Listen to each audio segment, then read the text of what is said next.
How can you go on a business trip abroad as a jobless person? Aren't you ashamed of yourself, coming out with a barefaced lie like that?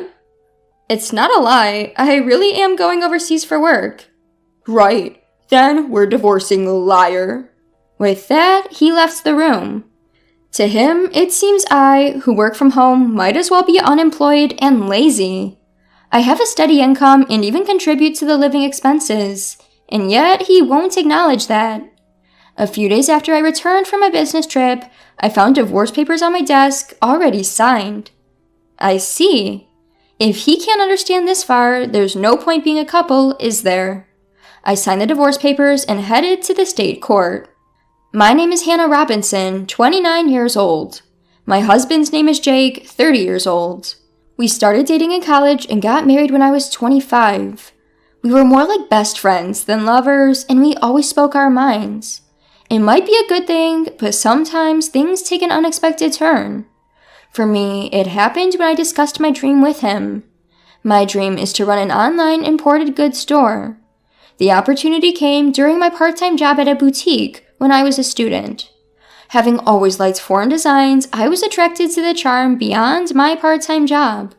After graduating from college, I aimed to open my own store and became a full-time employee at my part-time job. Even as a full-time employee, I could not give up my dream. I really want to have my own shop. Surrounded by my favorite foreign goods, I want to deliver them to my customers. My parents and friends gave me warm words like good luck and you will surely succeed. Jake will definitely understand my dream and support me. So I tried to bring up the topic subtly to Jake when he returned from work. Hey Jake, I've been talking about opening my own shop for a while, right? About that. Oh, not this again. It's not going to work if you do it on a whim. You should quit. Why would you say that? It's not a whim. It's something I've been thinking about for a long time. Impossible is impossible. Life isn't as sweet as you think it is.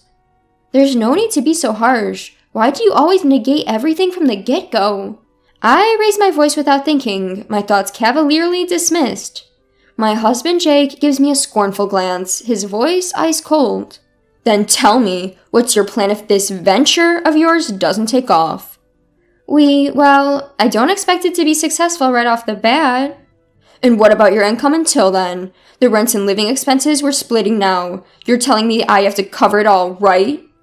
No, that's not what I'm thinking at all. I have some savings for the initial investment, and I'll make sure to pay the rent. Oh, really? Then do as you please. But if it doesn't work out and you regret it, it's not my problem. Every time I bring up going independent, Jake always becomes irritable. The reason is simple, because my income would become unstable. The import shop I work at is well situated, and we have a wide customer base, so we get many customers. Thanks to that, my income is fairly high, nearly the same as Jake's, who works as an office worker. In fact, it might be a bit higher. That's why I've been covering meals when we go out and paying a little more for the rent. My decrease in income is something Jake simply cannot tolerate. At first, he says things like, "Why rush things?" and "You should take your time and prepare," in a kind tone. Now, however, he has no qualms about breaking my spirit. Even so, I did not give up on owning my own shop. No matter how much Jake opposed, I prioritized fulfilling my dream. As a result, I overcame his opposition, and at the age of 26, I started an online boutique. In the beginning, as Jake had predicted, it was difficult to get things running smoothly. But over the years, I implemented all sorts of strategies. I utilized the nature of the online shop, outsourcing to well-known e-commerce companies, promoting on social media, and doing all I could. Thanks to these efforts, a year after going independent, I was able to secure a steady income. From there, I expanded the customer base and products range, and now the annual sales have reached $300,000. Because Jake was so against it, I never spoke about the sales. I assumed he wouldn't be interested anyway. Of course he never asked. Still, he never fails to remind me about the rent and living expenses. I had always just given him the money he demanded without any fuss, and kept any work-related conversation as non-controversial as possible. But then, one day, something happened. I received this message in the DMs of my online shop. "I'm a regular customer of your shop. I was wondering, in addition to the international knickknacks, could you also sell furniture? Actually, there had been numerous requests for me to add furniture to my offerings. However, unlike selling knickknacks, selling furniture online can be quite difficult. Furniture tends to be more expensive, and factors such as the material are also important. Even though I had worked in an import shop before, there are risks involved in sourcing furniture sight unseen and selling it. So I decided to call my old boss at the import shop to discuss the matter. "Hello, is this the manager? I have something I want to discuss with you." As soon as the manager, Maggie, recognized it was me, she sounded genuinely excited. "Hannah, it's been a while. If there's anything I can do to help, just let me know." "Well, I've had some requests to sell furniture in my online shop." "Furniture? That sounds like a challenge." "So, I was thinking of checking out the actual items before selling them. How did you source your items, Maggie?" "I see what you're saying. I can definitely help with that." Maggie, who had connections with overseas suppliers from before, offered to contact one of them and arrange for them to provide furniture to my online shop. Thanks to my long-standing relationship with Maggie, the overseas supplier was happy to comply. With Maggie's suggestion, I decided I would travel abroad to source the furniture. However, I couldn't just go abroad without telling my husband. So that night, I broached the subject with him. "Jake, about the week after next, would it be okay if I was away for about a week?" "A week? Why so long?" "Well, you see, I might have to go abroad for work with Maggie from the shop I used to work at." "Huh? Abroad? If you're going to lie, at least make it believable." "What?" My husband pointed at me, his expression one of mockery. "You're going overseas for work? You're practically unemployed. What are you even talking about?" "What? Wait a minute. You know I run an online shop, right? This trip abroad is for sourcing items for the shop." "So you think I'll just believe you if you tell a work-related lie? Are you stupid? Your little amateur shop. There's only so far it can go." "Think what you want, but right now, our sales are decent and our customers are increasing steadily. This time, it was because of a customer's request." "You're too persistent. Anyway, I won't allow you, practically a shut-in, to leave home for a whole week." With a beer in hand, my husband stomped off to the bathroom. A deep sigh unconsciously escaped from my lips. Why can't he try to understand? His reaction is too harsh, just because he doesn't approve of my work. But I can't just go abroad without his permission. I must persuade him at any cost. Although I was hesitant to continue the discussion, I couldn't ignore the issue. The next day, when my husband came back from work, I spoke to him again. "Jake, about yesterday's discussion." "Look, I'm tired. I don't have time to indulge in your lies." "Lies? I'm only speaking the truth." "An unemployed person going on a business trip abroad. You're quite good at lying." "I'm not lying. I really have to go abroad for work." At that moment, as I grabbed his arm to plead with him, he looked down at me as if to mock me. "Oh, really? Then liars get divorced." Divorced? What are you saying?" "You know, I really can't stand liars, especially pointless people like you who are always trying to show off your success." I didn't mean..." "Shut up. You just want to use a lame excuse to go on a vacation abroad. I bet your boss is a man too, right? Divorce, divorce. I'll make sure to demand property division." Saying this, he stormed out of the room. At that moment, a furious rage swelled up within me, making my veins pop. Who does he think he is? He looks down on me just because I work from home. He only wants to feel superior. Enough is enough. If he wants it that way, then I'll do as I please. From then on, I stopped seeking his permission for my actions and decided to go on my business trip abroad. 2 weeks later, as scheduled, I headed overseas with Maggie. We went directly to our UK suppliers where we inspected the furniture and accessories that I would sell in my boutique. Taking advantage of being abroad, I spent the last day sightseeing with Maggie and was able to enjoy some fulfilling days. That said, it wasn't all smooth sailing. My phone was filled with a barrage of messages from my husband Jake. "You didn't really go overseas, did you? Get back here right now. I'll forgive you if you return today. Time's up. We're getting divorced, you worthless woman." His every message filled me with irritation, but I didn't reply. I knew that any response from me would only escalate the situation. When I return, if he's open to it, we'll talk again. With that decision in my heart, I spent a carefree week abroad. The business trip was over, and I bid farewell to Maggie at the airport and set out on my return journey.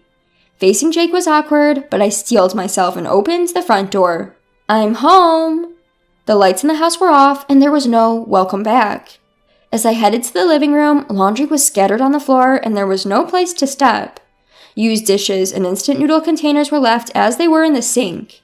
In the midst of this, I glanced at the desk and saw a piece of paper. What is this? It was a filled-out divorce paper. Beside it was written roughly, "To the cheating, jobless woman. I'm ending things with you who don't even listen. Fill out the divorce papers immediately. If you want forgiveness, come here at my parents' house. Then I'll reconsider." Just reading the note, I could picture Jake's smug face. He probably thinks that if he wrote this, I'd rush to apologize. Of course I had no such intentions. I signed the divorce papers that had been left for me and headed straight to the state court. With no problems, the divorce was accepted smoothly. Next, I went to the real estate agent and requested to cancel my current apartment lease. Actually, the place I'm living now is the apartment I lived in when I was single. Jake moved in when we started living together because it was spacious enough. We had talked about moving to a bigger place once we have kids, but there's no need for that now. After finishing the lease cancellation, I immediately started packing up. The next day, I sent all my belongings back to my parents' house and scheduled Jake's belongings to be delivered to his parents' house. All the while, he continued to send me messages filled with absurd demands. "Stop being stubborn and come apologize now. You have until the end of the week, you hear?" And so on. Of course, I ignored all of them, and after emptying the apartment, I headed back to my parents' home. A week later, my phone had been ringing non-stop since morning. Even though I ignored it, it just wouldn't stop ringing, so I reluctantly decided to answer. Planning for this call to be the last, I pressed the answer button. "Hello?" He started shouting at me right off the bat. "What the hell do you think you're doing?" Taken aback by his loud voice, I instinctively pulled my phone away from my ear. I decided to record the conversation just in case, and then I spoke again. "What's the big deal? There's nothing left to talk about." "Don't mess with me. Why all of my belongings were delivered to my parents' house. I just got to the apartment and it's completely empty." "Oh, that? Well, I canceled the lease, so I had to get rid of everything, right?" "What? Canceled? How dare you do something like that on your own?" "On my own? The apartment was in my name. I can do whatever I want with it, can't I?" At this point, I had nothing left to lose. To me, his words had no effect at all. As I responded in a provocative tone, Jake showed his irritation. "Don't mess around. I don't give a damn about the lease. We were married, remember? I lived in that apartment too. You just went and canceled it on your own." "Married?" "Yes, damn it. Whether you cheated or not, we're still married. Canceling the lease on our apartment without discussing it with your husband. What the hell are you thinking? You think you can just do whatever you want, even though you're unemployed. I'll never forgive you for this." He raged on, showing no consideration for my feelings whatsoever. That rant doesn't even care about me anymore. I decided to let him know the truth. Sorry to burst your bubble while you're getting all fired up about not forgiving me, but we're not married anymore, okay?" "What? What are you talking about?" "I submitted the divorce papers you left behind, so we're strangers now. Why should I continue renting a place for a stranger?" "Hold on, you're joking, right? You're basically unemployed. You'd be in trouble without me." "What? Don't make me laugh. When did I ever say that?" Caught off guard, Jake was at a loss for words over the phone. Seizing the opportunity to vent my pent-up frustration, I blurted out, "You've really looked down on me all this time. I'm not the unemployed or jobless person you think I am. I didn't cheat on you. I was traveling abroad for work to cater to my clients. If you can't believe that, that's fine. But just so you know, I'll never forgive you." Wait a minute. But your online store, it's not like the sales can just increase that." "I've been working my butt off for the past 3 years. You don't know anything and didn't even try to understand, yet you keep making assumptions." 3 years? "Just so you know, I've been making many times more than you. You looked down and belittled me. I don't want a marriage like this. You can live a miserable life on your own for all I care." With that, I hung up the phone, deleted his contact, and cut off all means of communication.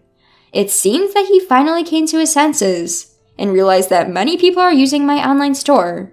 He even heard about my success through mutual friends and once came to my parents' house, but I no longer have any intention of meeting or talking to him. Jake made the effort to visit my parents' house, but he was turned away at the door by my dad. Apparently, his own parents found out about his behavior towards me and kicked him out. Now, I heard he's renting an apartment near his workplace and just shuffling between home and work alone. As for me, I decided to live with my parents for a while. Thanks to my job, I can work from anywhere, which is a blessing. My parents' house is quite old, so I'm thinking of starting renovations soon. I'm sure my online store will continue to grow. Without having to worry about anyone else, I'm free to travel abroad whenever I need to. I may have a divorce on my record, but I don't regret prioritizing my dreams. I plan to keep working hard and return the favor to the people who have supported me.